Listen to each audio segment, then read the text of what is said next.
My name is Ann Sermons Gillis, and I am a member of Unity of Charleston. And I've been interviewing some friends of Unity, the members of Unity, and today I have a member of Unity who is the vice president of our board. I want to welcome Alesia Florez. Welcome, Alesia. Thank you, Anne. Thank you so much for having me. Oh, I'm so glad that we finally got together. Our schedules, we're going back and forth, but we finally got together and we're going to start right at the very beginning. Where were you born? I was born in the upstate in South Carolina in a small town called Woodruff, South Carolina. And at the Woodruff Hospital, that I don't believe is no longer in existence, but I was born in Woodruff, South Carolina. Oh, that must be a tiny town. I've never heard of it. It is. And so, The town I grew up in is even smaller, which is Gray Court, South Carolina. was that close to the town you were born in? Yes, it's close. Okay. And so you live in this area now. What area in the Charleston metro do you live in? I live in North Charleston. Okay. So you're not too far from the church, maybe? Not too far, maybe about 15 minutes. Okay. Well, good, good. And what brought you to the Charleston area from Woodruff or I, what? I I actually had moved away and I was living in a few different places for a while. So I moved back to South Carolina from Miami, in order to take a professional position here. So were you doing the same thing in Florida as you're doing here? A little bit different. I was practicing law in Florida, took a different path when I moved back, but I'm now back to practicing law. Right. And I think I remember that you were a county judge or I was a municipal court judge for almost 9 years for the city of Charleston. okay. Yes. And your career now is Now I'm an attorney in a law practice in Charleston. and what kind of law? Different types of law, criminal law, family law, probate, contract disputes. So we do a wide range of legal services at our firm. Do you do all those? You personally? Yeah, I do. I touch on almost everything that comes through the door. Well, that's a wide thing from criminal lawyer to real estate law. This is a far Right. divide there. Well, real estate I don't do. Oh, okay, real estate. That would be the one thing that I don't do. Okay, family law. Mhm. Maybe you do. Yeah. Okay. Well, that keeps it interesting, I guess. Yes, it does. It does. And I know that you have one child that I know, but I think you have a couple of children. Tell us about your children's name. Just Yes, I have two children. One is 11. Well, he's almost 11. He keeps trying to rush his birthday.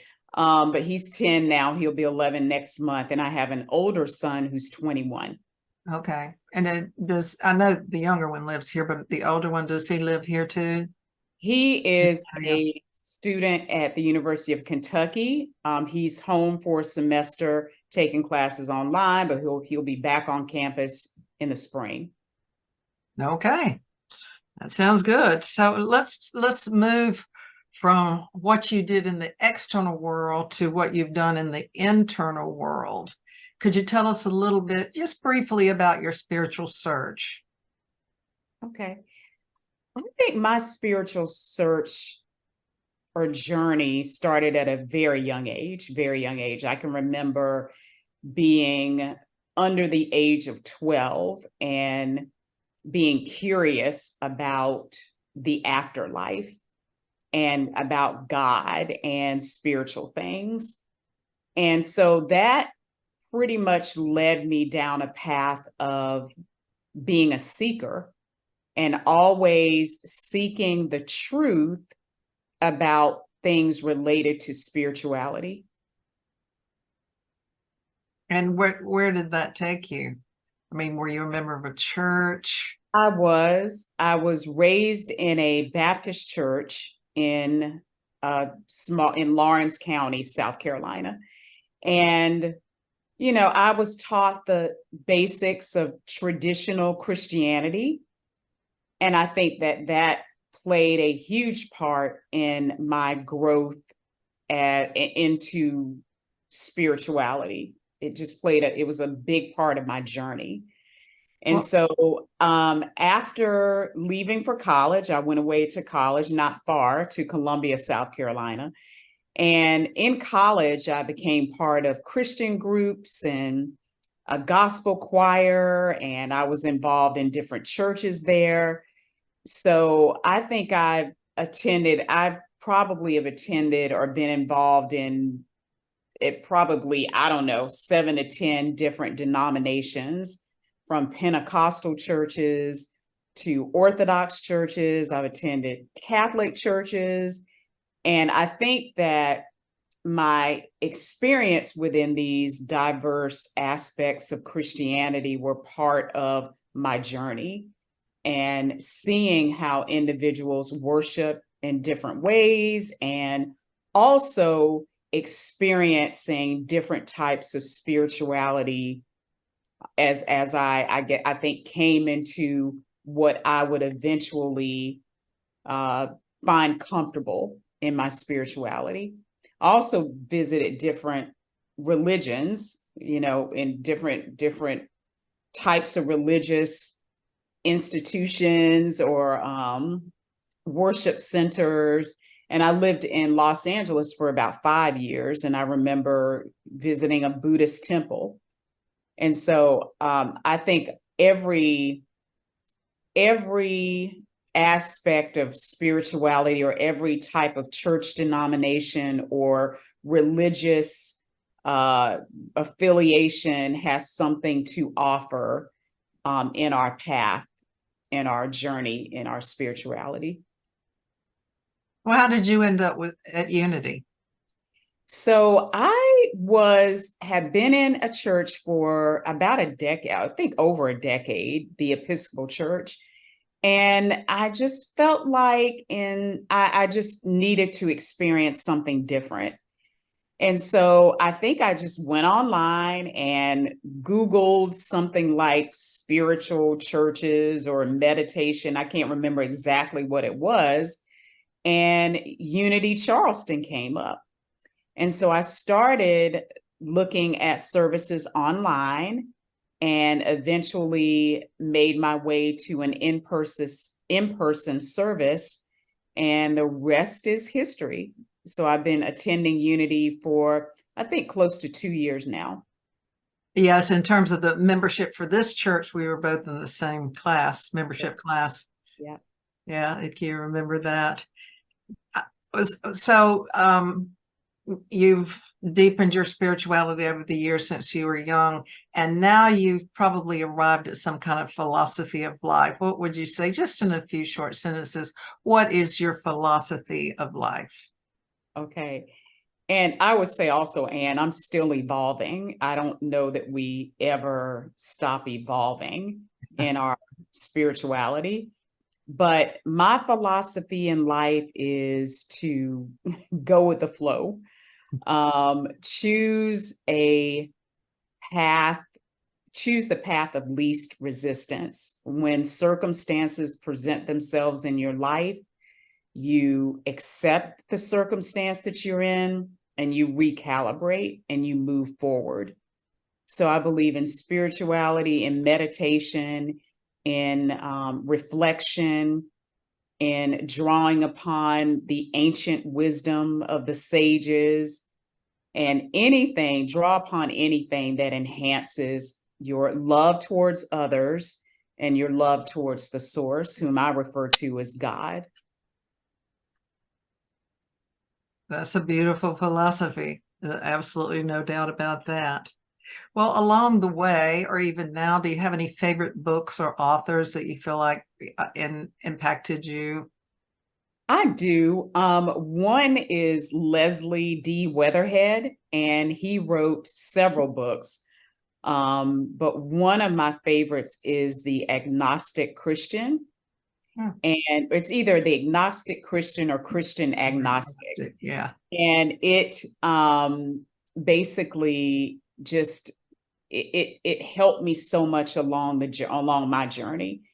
And it encourages you to question things, to look beyond what we've been taught and the way we've been programmed as religious people, and see what else is out there, could be out there. And if you don't understand it, that's okay. Or if you don't believe a certain thing that you were taught since you were a child to be true, if you need to put it aside because it no longer serves you, then that's okay. So he's one of my favorite. I would call him a New Thought theologian and a mystic Christian. I would probably put him in that category as well. And so, yeah, he's one of my favorites. Oh, good. Yeah, I think I've heard of that book, the one that you're mentioning. And so turning again another way, and that is, do you have any hobbies or passions, something outside of work? Well, I love planting things. I love plants. If you're ever in doubt about what to give me for a birthday gift or a Christmas gift, a plant. So I love planting flowers and green plants and watching them grow. So I love gardening. And I'm passionate about advocating for individual rights like voting rights, and advocating for any individual who's the underdog, who may need assistance in any way that I can provide it. And so that's one of my passions as well. I love to travel. If I could travel, all the time and travel be my job, I would accept it. I love to travel and experience new places and different types of people and cultures and religion. So travel would be at the top of my list of hobbies. Do you have any trips planned? I am actually working on a trip, and it is a trip to South Africa. So I want to see some different places in South Africa, maybe Mozambique, Ghana, something like that. So it Okay. hasn't, and I don't have a date yet, but I believe that it's going to happen. So what's the last trip that you took that you really enjoyed? The last trip I took was to the Bahamas. And so that was pretty fun, pretty, beach, Laid back, laid casual. back, laid back. I Okay. think one of the most I guess educational trips was to Amsterdam and seeing how the people live there and handle transportation. And it's just such a different city. And that was a great trip. Do you have any spiritual practices? Yes, and meditation and prayer and reflection, spiritual readings, all of those are part of my spiritual practices. That's great. Well, it sounds like you've got quite a life there, and it's been going on your spirituality, and this inner church has been going on almost your entire life. I want to thank you so much for being with me, Alesia. I just wonder if you have any parting words, advice, goodbye, anything. Well, I just want to say that how much I love attending Unity. All are welcome. Seekers, those with questions about spirituality. It's a place where you can be yourself spiritually without judgment. So all are welcome. Right. Well, I want to thank you so much. Yes, I think it's a slice of paradise. That's what I always say. It's a slice of paradise. Again, thank you so much for being with us. Thank you. Goodbye. Bye-bye.